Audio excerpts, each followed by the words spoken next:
আলোচনার শুরুতেই শিরোনাম নিয়ে কিছু বলা আবশ্যক। এখানে ভারতের হিট লিস্টে জামাত। আমাদের দেশে হিট লিস্ট শব্দটি সাধারণত নেতিবাচক অর্থে ব্যবহৃত হয়। কাউকে টার্গেট করা, কাউকে ধ্বংস করা, কাউকে মেরে ফেলা।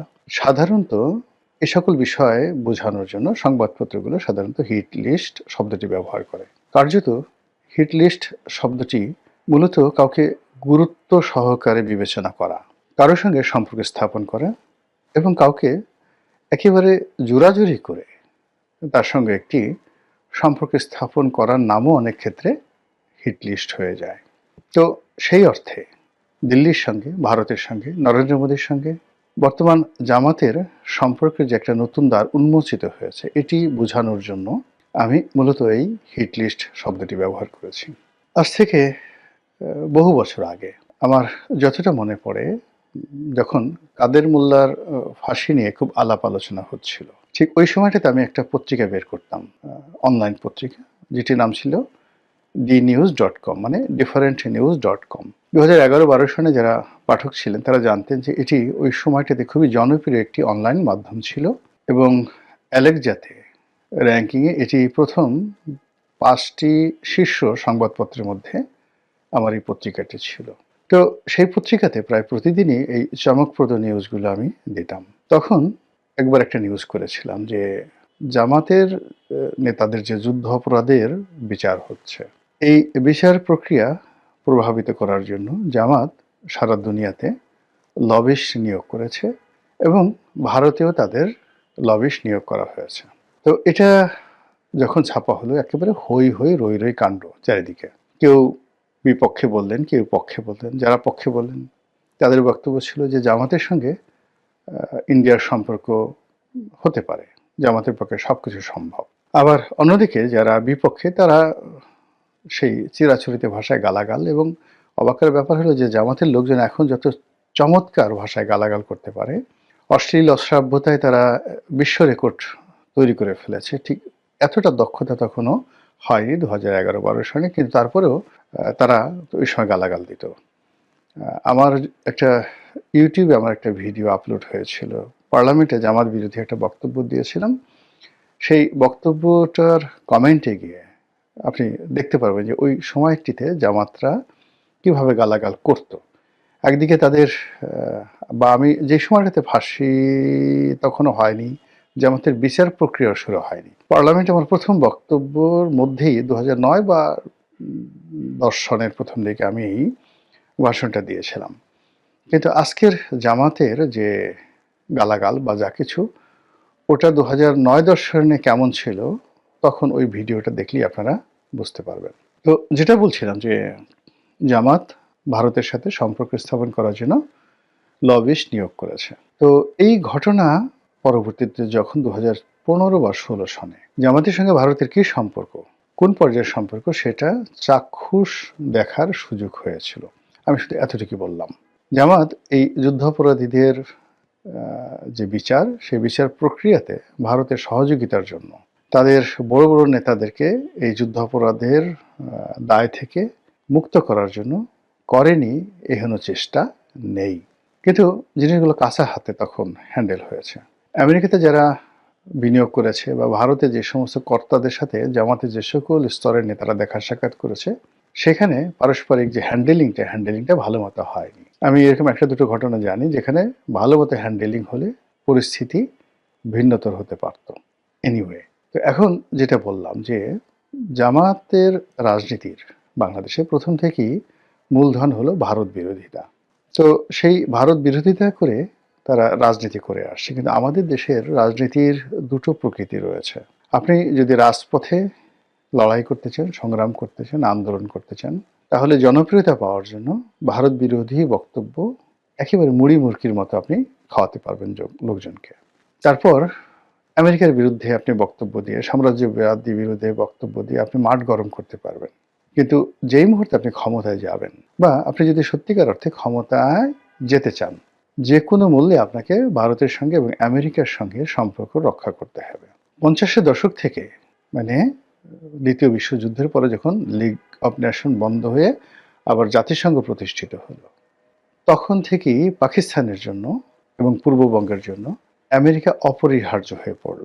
একই সঙ্গে ভারতের সঙ্গে বিরোধিতা অপরিহার্য হয়ে পড়ল বটে, কিন্তু 1971 সনের মুক্তিযুদ্ধের পর ভারতের সঙ্গে সম্পর্কটা আমাদের জন্য অনিবার্য হয়ে পড়েছে। বঙ্গবন্ধুর মৃত্যু, ভারতের সাথে সম্পর্ক স্থাপন করতে না পারার ব্যর্থতা, 1996 থেকে 2001 সনে শেখ হাসিনার ট্রিমেন্ডাস কর্মকাণ্ড, ভালো অসাধারণ ভালো কর্মকাণ্ডের পরেও তিনি ভারতের অসহযোগিতায় ক্ষমতা আসতে পারেননি, এটা তিনি পার্লামেন্টে দাঁড়িয়ে বলেছেন।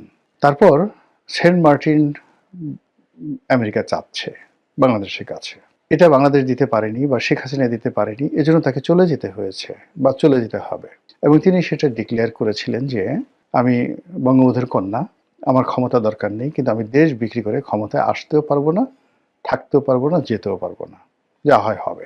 তো এখন এই যে গত 10 মাসের যে বাস্তবতা, তার আগে আরো 7 মাসের বাস্তবতা, অর্থাৎ আগস্ট মাস থেকে আজ অবধি প্রায় 17 মাস হয়ে গেল। এই 17 মাসের যে রাজনীতি, এখানে আওয়ামী লীগ খুব ভালো করে বুঝে গেছে যে তাদের কি ভুলগুলো হয়েছিল। বিএনপি ঘুরে দাঁড়ানোর চেষ্টা করছে, জামাত ঘুরে দাঁড়ানোর চেষ্টা করছে, আর বর্তমান সরকার তারা হাড়ে হাড়ে অনুভব করছে যে ব্যর্থতাটা কোন পর্যায়ে পৌঁছে গেছে এবং এখান থেকে আসলে ঘুরে দাঁড়ানো সম্ভব কিনা সেটা নিয়েও তারা গবেষণা করছে। তো সেই অবস্থাতে রাজনৈতিক দলগুলোর একটা ভিন্ন ভিন্ন কৌশল থাকে। জামাতও সেই কৌশল অবলম্বন করছে। তাদের সঙ্গে পাকিস্তানের ঐতিহাসিক সম্পর্ক, তুরস্কের সঙ্গে কৌশলগত সম্পর্ক, সৌদি আরবের সঙ্গে কৌশলগত সম্পর্ক, এই সম্পর্কটি হয়তো অর্থনৈতিকভাবে কিংবা তাদের যে নীতিগত যে সকল সিদ্ধান্ত রয়েছে বা তাদের যাকে বলা হয় অ্যামিউজমেন্ট, সেই পলিটিক্যাল অ্যামিউজমেন্ট, রাজনীতির যে বিনোদন, সেই বিনোদনের জন্য এ সকল রাষ্ট্রের সাথে সম্পর্ক হয়তো কাজে লাগবে। আপনি একটা ভ্রমণে গেলেন, রাজকীয় মেহমান রূপে মক্কা মদিনাতে সফর করলেন, তুরস্কের সরকারি ভিসাতে গেলেন, 15 দিন সেখানে একটা প্লেজার ট্রিপ করে আসলেন, এটাকে বলা হয় পলিটিক্যাল অ্যামিউজমেন্ট। চায়না এই কাজগুলো করে খুব বেশি। বিভিন্ন দেশ থেকে তাদের পছন্দের মানুষদেরকে চীন দেশে নিয়ে ভীষণ রকমভাবে তারা আদর করেন, আপ্যায়ন করেন। আমি চীনের রাষ্ট্রীয় অতিথি হিসেবে একবার সেখানে গিয়েছিলাম, আমি এই জিনিসগুলো দেখেছি। কিন্তু ভারতের সঙ্গে যে বাংলাদেশের পলিটিক্যাল পার্টিগুলো, রাজনীতির যে সম্পর্কগুলো, এগুলো আসলে বিকল্প নেই। এই সম্পর্কগুলো করতেই হবে আপনাকে যদি আপনি ক্ষমতায় যেতে চান এবং ক্ষমতায় থাকতে চান। স্বাধীনতার পর থেকে বাংলাদেশের অনেকের সঙ্গে ভারত সম্পর্ক করার চেষ্টা করেছে, কিন্তু কার্যত যেটা বাস্তবতা ভারতের জন্য নির্মম অভিজ্ঞতা, সেটা হলো একমাত্র জাতীয় পার্টি ছাড়া ভারতের সঙ্গে কেউ বিশ্বস্ত আচরণ করেনি। জাতীয় পার্টি এরশাদ সাহেব প্রথম দিন থেকে একেবারে মৃত্যু পর্যন্ত, আবার এরশাদ সাহেবের পর তার যে ভাই, যিনি এখন জিএম কাদের আছেন, জাতীয় পার্টির প্রেসিডেন্ট, আর তার যে সেক্রেটারি, মানে ওনারা সবসময়ই ভারতের সঙ্গে একটি বন্ধুত্বপূর্ণ এবং বিশ্বস্ত বন্ধুত্বপূর্ণ সম্পর্ক রক্ষা করার চেষ্টা করছে। ভারতের যদি সামর্থ্য থাকতো তাহলে জাতীয় পার্টিকেই কিন্তু তারা ক্ষমতায় রাখতো। এবং দেখুন এখন ভারতের যতটুকু লিঙ্ক রয়েছে বাংলাদেশের বিভিন্ন রাষ্ট্রীয় মাধ্যমে, তারা সেই গত 17 মাসে জাতীয় পার্টিকে যেভাবে নিরাপত্তা দিচ্ছে, যেভাবে অপরিহার্য করেছে, এবং রাষ্ট্রীয় শক্তিগুলো কোনো অবস্থাতেই জাতীয় পার্টির উপর তাদের খড়গ তারা চাপাতে পারছে না। এবং জাতীয় পার্টির সব গ্রুপগুলো, অর্থাৎ যেগুলো ভেঙে গেছে, যে মূল যে শক্তিগুলো যারা আছেন, আনিসুল ইসলাম মাহমুদ, ব্যারিস্টার আনিসুল ইসলাম মাহমুদ, কাজী ফিরোজ রশিদ, মুজিবুল হক চিন্নু, শহীদুর রহমান ট্যাপা, তারপর যাকে বলা হয় রুহুল আমিন হাওলাদার, বলতে গেলে জাতীয় পার্টির যারা একেবারে সূর্য সন্তান, তারা সবাই জিএম কাদেরকে ছেড়ে গেছেন। এই অবস্থাতে মানে ভারত দুটো গ্রুপের সঙ্গে কিন্তু সম্পর্ক রক্ষা করে চলছে, এবং এই দুটো গ্রুপই তারা কেউ কিন্তু আওয়ামী লীগের মতো বাংলাদেশে মজলুম নয়, নির্যাতিত হচ্ছে না, বরং বিভিন্ন পক্ষ জাতীয় পার্টির অফিস ভাঙার চেষ্টা করেছে। তাদেরকে যে শিক্ষা দেওয়া হয়েছে, তাদের হাড্ডি গুড্ডির উপর যেভাবে থেরাপি দেওয়া হয়েছে, তারা ভুলেও আর কখনো জাতীয় পার্টির অফিস ভাঙচুর করতে যাবে না। তো এই হলো ভারতের সঙ্গে বন্ধুত্বের একটা নমুনা। সেই দিক থেকে তারা বিএনপিকে চেষ্টা করেছে, আওয়ামী লীগকে চেষ্টা করেছে, এবং এই বড় দলগুলো সবসময় মানে যখন প্রয়োজন তখন ভারতের সঙ্গে একেবারে দহরমরম সম্পর্ক স্থাপন করেছে, আর যখন প্রয়োজন নয় তখন তারা ভারতকে জাস্ট বুড়ো আঙুল দেখানোর চেষ্টা করেছে। তো সেই অতীত অভিজ্ঞতার কারণে ভারত মনে করছে যে আগামীতে যদি ইসলামী দলগুলো, তার মধ্যে বিশেষ করে জামাত ইসলামীর সঙ্গে তাদের একটা সম্পর্ক স্থাপিত হয়, এবং জামাত যেহেতু একটা রেজিমেন্টাল ফোর্স, সংগঠিত একটি রাজনৈতিক শক্তি, আর অন্যদিকে ভারতে এখন যারা রাষ্ট্র ক্ষমতায় রয়েছে বিজেপি, তারাও কিন্তু একটি রেজিমেন্টাল ফোর্স। এবং আপনি দেখবেন যে উগ্রবাদী বলেন আর উদারনৈতিক বলেন, সারা দুনিয়ার উগ্রবাদী যারা, তাদের পারস্পরিক সম্পর্কটা হয়ে যায়, আর যারা উদারনৈতিক তাদের মধ্যে একটা সম্পর্ক হয়ে যায়। এবং এটা সব ক্ষেত্রে প্রযোজ্য। আপনি একটা নতুন শহরে গেলেন, আপনি নামাজ কালাম পড়েন, সবার আগে আপনি মসজিদে দেখা পেয়ে যাবেন, মুসল্লিদের সঙ্গে আপনার বন্ধুত্ব হয়ে যাবে। আপনি যদি নেশাখোর হন, মদখোর হন, মুহূর্তের ভিতরে আপনি শহরে ঢোকার সঙ্গে সঙ্গে আপনার মদ্যপের সঙ্গে দেখা হবে, পানশালার দেখা হবে, কোথায় কি ধরনের মাদক পাওয়া যায় আপনি খুঁজে পেয়ে যাবেন। তো এ হলো মানুষের স্বাভাবিক বৈশিষ্ট্য। মানুষ যেরকম চিন্তা করে, যেরকম ক্যারেক্টারিস্টিক্স, তাদের সঙ্গে আসলে সেরকম মানুষের সম্পর্ক হয়ে যায়। তো ভারতে যেহেতু একটি উগ্রবাদী দক্ষিণপন্থী সরকার আছে, মানে আমাদের দেশে দক্ষিণপন্থী বলতে যেমন ইসলাম ধর্মাবলম্বীকে বোঝায়, ভারতে দক্ষিণপন্থী বলতে হিন্দু ধর্মাবলম্বীদের বোঝায়। তারা উভয়ই তাদের হিন্দু জাতীয়তাবাদ আর বাংলাদেশে জামায়াত ইসলামী এবং তাদের যারা বন্ধু তারা মুসলিম জাতীয়তাবাদ প্রতিষ্ঠা করতে চায়। তো সেই দিক থেকে তাদের মধ্যে মানে একই রাষ্ট্রের মধ্যে সমস্যা হতে পারে, কিন্তু ভিন্নতর রাষ্ট্রে তাদের মধ্যে কোনো সমস্যা নেই। যে রাজনীতির জিকির তুলে বিজেপি সফল হয়েছে, একই রাজনীতির জিকির তুলে জামাতেও সহযোগিতা পেলে ভারতের তারা সফল হতে পারে। এবং এই কারণে সাম্প্রতিক সময়ে যে রয়টারের খবর প্রচারিত হয়েছে, সেই প্রচারণায় আমরা দেখলাম যে জামাতের আমিরের সঙ্গে ভারতের কূটনীতিবিদদের সাক্ষাৎকার হয়েছে। যদিও এটা নিয়ে নানা রকম ব্যাখ্যা রয়েছে, বিবৃতি রয়েছে। কেউ বলছে লন্ডনে সাক্ষাৎ হয়েছে, কেউ বলছে না জামাতের আমিরের বাসায় সাক্ষাৎ হয়েছে, কেউ বলছে 5-6 মাস আগে সাক্ষাৎ হয়েছে, ইত্যাদি নানা কথা। কিন্তু বাস্তবতা হলো সাক্ষাৎ হয়েছে, এটাই ধ্রুব সত্য। এখন এই যে এই সময়টিতে জামাতের সঙ্গে ভারতের যে সম্পর্ক, দেখা সাক্ষাৎ করা, এটি বিএনপির সঙ্গে, আওয়ামী লীগের সঙ্গে বা জাতীয় পার্টির সঙ্গে ভারতের যে সম্পর্ক তার থেকে আলাদা। এর কারণ হলো যে জামাত মূলত এখন কার্যত দেশ চালাচ্ছে, আর জামাত যে প্ল্যান করে এগুচ্ছে সামনে, কোনো রকম সাড়া শব্দ না করে, নির্বাচনের মাঠে কোনো রকম সিন ক্রিয়েট না করে, তারা ম্যাটিকুলাসলি নির্বাচনে জয়লাভ করার যে পরিকল্পনা করে যাচ্ছে, এটা আমাদের বাংলাদেশের আমরা যারা আমজনতা আছি, হাজার আমরা আছি, আমরা হয়তো অনেকে অনুমান করতে পারছি না, কিন্তু আমেরিকা কিন্তু ঠিকই বুঝতে পেরেছে।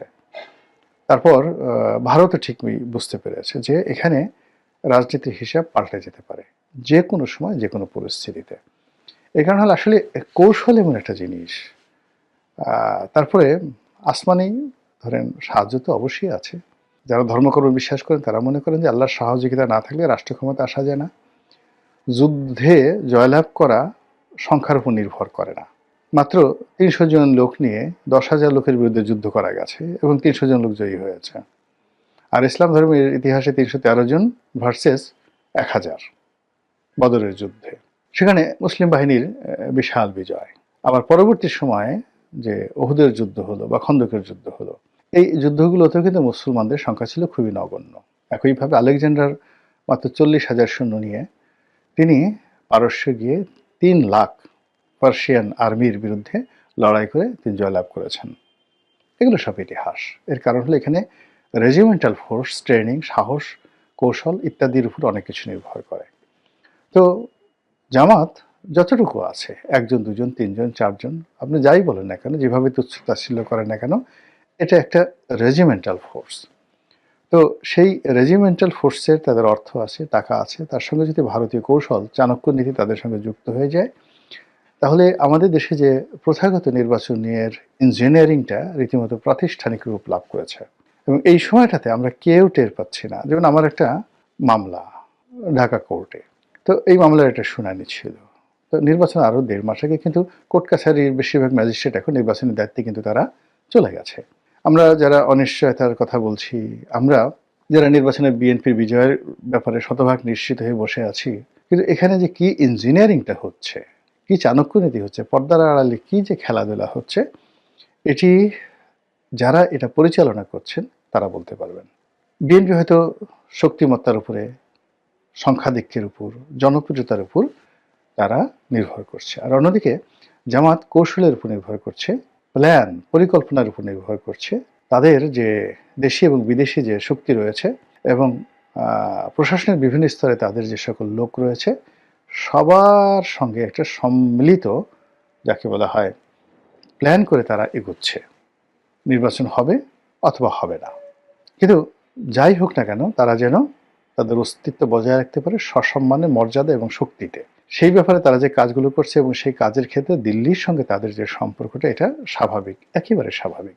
আর অন্যদিকে দিল্লিও এই পরিবর্তিত পরিস্থিতিতে তারা জামাতকে বন্ধু হিসেবে নিতে পারে। এর কারণ হলো অতীতে বঙ্গবন্ধুর জমানা, শেখ হাসিনার জমানা, বিএনপির জমানা, সব জমানাতেই কিন্তু ভারত নিদারুণভাবে অপমানিত, লাঞ্ছিত হয়েছে। ভারতের সঙ্গে যারা ক্ষমতায় বসে খুবই মিষ্টি মিষ্টি কথা বলে আর রাজপথে ভারতকে খুব গালাগাল করে। তো সেই দিক থেকে যদি এই গালাগালি ভারতকে শুনতে হয়, তাহলে হোয়াই নট জামাত? তো সেই দিক থেকে হয়তো দিল্লিতে কোনো পরিকল্পনা হচ্ছে, জয়শঙ্করের দপ্তর, তারপরে অজিত দোভালের দপ্তর, এমনকি প্রধানমন্ত্রী নরেন্দ্র মোদীর দপ্তর হয়তো এই মুহূর্তে ভীষণ রকম ব্যস্ত সময় কাটাচ্ছে। আর সেই ব্যস্ত সময়ের কারণে বাংলাদেশের রাজনীতিতে সবাই খুব এই মুহূর্তে অস্থির এবং উত্তেজনা দেখালো। জামাত অনেকটা নির্ভার, নিস্তব্ধ এবং কোনো রকম প্রতিক্রিয়া দেখাতে চাচ্ছে না। ফলে ভারতের সঙ্গে জামাতের যে সম্পর্ক, এটি আগামীতে কি রসায়ন নিয়ে আসে সেটি এখন দেখার বিষয়।